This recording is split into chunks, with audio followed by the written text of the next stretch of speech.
Om Swastiastu. Selamat pagi kepada anak-anak sekalian. Kelas 8. Pada pagi hari ini bertemu kembali bersama Bapak. Kita akan membahas terkait dengan triguna, menyambung dari pembelajaran yang minggu lalu. Itu berkaitan dengan ciri-ciri triguna, baik dari Satwam, Rajas, dan Tamas. Kalau di minggu lalu kita sudah belajar terkait dengan konsep atau pengertian triguna secara etimologi, bagian-bagiannya juga kita sudah bahas, dan orang yang terpengaruh oleh triguna itu seperti apa. Nah, sekarang kita akan belajar terkait dengan ciri-ciri triguna, ya. Dan kita akan bahas satu persatu terkait dengan Satwam, ya, ciri-ciri Satwam itu seperti apa, kemudian ciri-ciri dari Rajas itu seperti apa, dan Tamas itu juga seperti apa. Ya, kita awali ya. Nah, yang pertama, ciri-ciri triguna. Ya, jadi yang akan kita bahas, yang akan Pak bahas adalah ciri-ciri triguna itu meliputi suatu tanda-tanda, ya, suatu tanda-tanda yang dihadirkan oleh sifat-sifat Satwam, Rajas, dan Tamas. Jadi ciri-ciri itu berkaitan dengan sebuah tanda, ya, tanda-tanda ya, yang dihadirkan oleh sifat-sifat, ya, ada Satwam, Rajas, dan Tamas di dalam aktivitas yang dilakukan oleh seseorang. Nah, ini ada dari segi bentuk, fungsi, dan makna yang nampak, ya. Ini dari pertama memilih makanan. Kedua dari cara pengendalian diri. Yang ketiga beriatnya dan berdana punya. Ini kita lihat dari tiga sisi ini ya. Nah, ciri-ciri Satwam dalam contohnya dalam ketika memilih makanan itu seperti apa, kemudian mengendalikan pikiran itu seperti apa, mengendalikan diri itu seperti apa, kemudian dalam konteks beriatnya itu seperti apa. Nah, yang pertama ini ciri-ciri sifat Satwam. Ya. Nah, Bapak mengutip dari kitab suci, ini bagian dari Semerti. Ya, ini ada Manawa Dharma Sastra Adhyaya 12, sloka 31. Jadi disebutkan, mempelajari Weda, bertapa, belajar segala macam ilmu pengetahuan, berkesucian, mengendalikan atas budi indria, melakukan perbuatan-perbuatan yang bajik, ya, dan bijak, bersemedi tentang jiwa. Semua merupakan ciri-ciri sifat Satwam. Ini sudah jelas dalam Manawa Dharma Sastra Adhyaya 12 sloka 31. Nah, lebih singkatnya adalah sifat Satwam adalah diartikan dengan sifat kebaikan sehingga memiliki ciri-ciri dalam perilaku sebagai berikut, ya. Yang pertama itu tenang. Orang yang memiliki sifat Satwam itu sifatnya tenang, suci, bijaksana, cerdas, jujur, disiplin, dan rajin. Nah, Satwam adalah keseimbangan. Bila Satwam yang menang, terjadi kedamaian atau ketenangan. Jadi orang yang diliputi oleh sifat Satwam itu cenderung damai dan tenang. Dalam hal memilih makanan, ya, sifat Satwam disebutkan sebagai berikut. Ayuhu Satwa Bala Rogya Suka Priti Wiwardhana Rasya Snigda Stira Kriya Ahara Satwika Priya.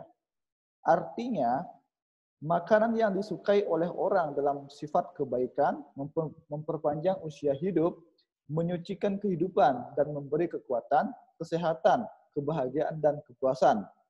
Makanan tersebut penuh sari, ya, berlemak, sedikit berlemak ya, bergizi, dan menyenangkan hati. Ini makanan yang cenderung Satwam. Nah, penuh sari, berlemak itu bukan artinya lemak yang berlebihan ya, tapi ada unsur lemaknya. Ya, lemak kan ada dua, lemak nabati, lemak hewani. Nah, ini seperti tentang memilih makanan, ya sifat-sifat satwa memilih seperti ini. Kemudian yang kedua, nah dalam hal melakukan yatnya disebutkan di dalam Bhagavad Gita ya, apalkan shibir yajno widi disto ya ijate yastawyam eweti manha samadaya sa satwika. Artinya, di antara korban-korban suci yang dilakukan menurut kitab suci karena kewajiban oleh orang yang tidak mengharapkan pamrih adalah korban suci yang bersifat kebaikan. Ini dalam Bhagavad Gita, ayat 17, sloka 11. Nah, melakukan pertapaan ini disebutkan Sradaya Paraya Taptam Tapashtat Triwidam Narahi apalakan shibir yuktai satwikam paricakshate. Artinya, 3 jenis pertapaan tersebut yang dilakukan dengan keyakinan rohani ya oleh orang yang tidak mengharapkan keuntungan material, tetapi tekun hanya demi yang Maha Kuasa atau Tuhan. Disebut pertapaan dalam sifat kebaikan. Ini. Kemudian ayat 17, sloka 14 juga, ya dalam hal kedermawanan atau dana punya, datawiyam itiyat danam diyate nupakarim dese kale ca patre ca tat danam satwikam smertam. Artinya, kedermawanan yang diberikan karena kewajiban ya tanpa mengharapkan pamrih pada waktu yang tepat dan di tempat yang tepat kepada orang yang patut menerimanya dianggap bersifat kebaikan. Jadi anak-anak harus mampu ya menelaah dari apa yang dikatakan, apa yang disuratkan dalam kitab suci Bhagavad Gita. Nah, kemudian yang kedua, ciri-ciri sifat rajas. Manawa Dharma Sastra Adhyaya 12 sloka 32 juga menyebutkan sangat bergairah akan melakukan tugas-tugas pekerjaan, kurang di dalam ketekunan, melakukan perbuatan-perbuatan berdosa, dan selalu terikat akan kesenangan-kesenangan jasmani. Semuanya merupakan sifat rajas. Gitu. Nah, ini sifat rajas adalah diartikan dengan sifat nafsu. Sifat ini memiliki ciri-ciri sebagai berikut. Lincah, gesit, kasar, cepat tersinggung, keras kepala, congkak, emosi, ego. Nah, rajas adalah aktivitas yang dinyatakan sebagai raga dewasa ya. Ya, suka, tahu, tidak suka. Cinta atau benci. Suka atau tidak suka ya. Cinta atau benci. Menarik atau jijik.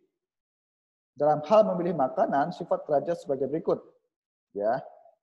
Nah, ini ada dalam Bhagavad Gita juga.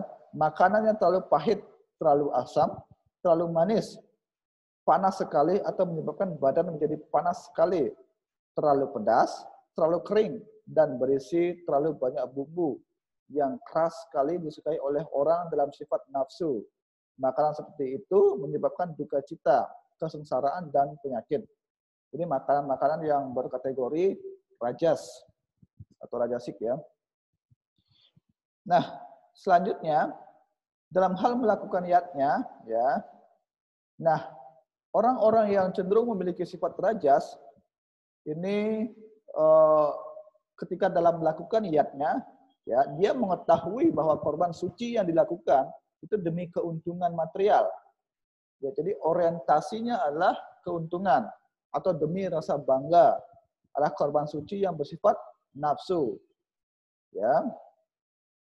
Dalam hal pertapaan juga, dalam hal meditasi, dalam hal pengendalian diri, pertapaan yang dilakukan berdasarkan rasa bangga untuk memperoleh pujian, penghormatan, dan pujaan.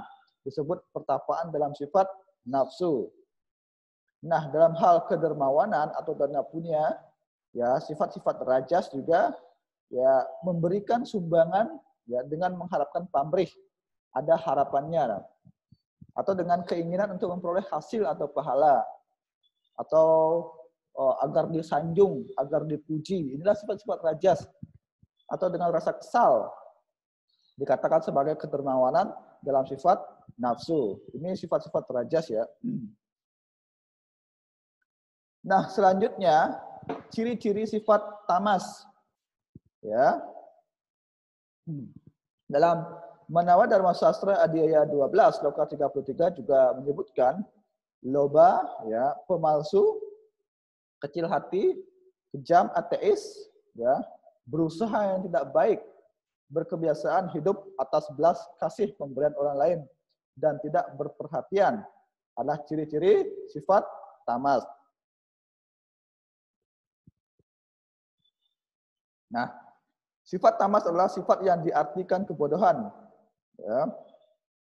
Sifat ini memiliki ciri-ciri sebagai berikut: mengantuk, ya, bodoh, malas, kumal, lambat. Ya. Tamas adalah yang membelenggu dengan kecenderungan untuk kelesuan, kemalasan, dan kegiatan yang dungu, kegiatan yang bodoh, yang menyebabkan khayalan atau tanpa pembedaan. Nah, kemudian orang yang memiliki ciri-ciri rajas dalam hal memilih makanan, ya, ini makanan yang dimasak lebih dari 3 jam sebelum dimakan, makanan yang hambar, basi, dan busuk, dan makanan terdiri dari sisa makanan orang lain, dan bahan-bahan yang tidak suci, ya, disukai oleh orang yang bersifat kegelapan. Ini orang-orang dalam sifat tamas. Nah, dalam melakukan niatnya, orang yang memiliki sifat tamas, ya, korban suci apapun yang dilakukan tanpa mempedulikan petunjuk kitab suci, tanpa membagikan prasadam atau makanan rohani, tanpa mengucapkan mantra-mantra Weda, tanpa memberi sumbangan kepada para pendeta, dan tanpa kepercayaan dianggap korban suci kebodohan. Ini dalam hal pengendalian diri, orang yang memiliki sifat-sifat rajas sebagai berikut. Jadi pertapaannya dilakukan berdasarkan kebodohan dengan menyiksa diri atau untuk menghancurkan atau menyakiti orang lain dikatakan sebagai pertapaan dalam sifat kebodohan. Nah, dalam hal kedermawanan atau dana punya, ya, ini sumbangan-sumbangan yang diberikan di tempat yang tidak suci, pada waktu yang tidak suci, kepada orang yang tidak patut menerimanya, atau tanpa perhatian dan rasa hormat yang benar, dikatakan sebagai sumbangan dalam sifat kebodohan, dalam sifat tamasika, tamas. Ya, jadi ini ya anak-anak terkait dengan ciri-ciri dari triguna, dari satuan, rajas, dan tamas. Terima kasih atas perhatiannya. Jika ada pertanyaan silakan langsung di kolom komentar ya. Terima kasih. Pak akhiri dengan Paramasanti. Om Santi Santi Santi Om.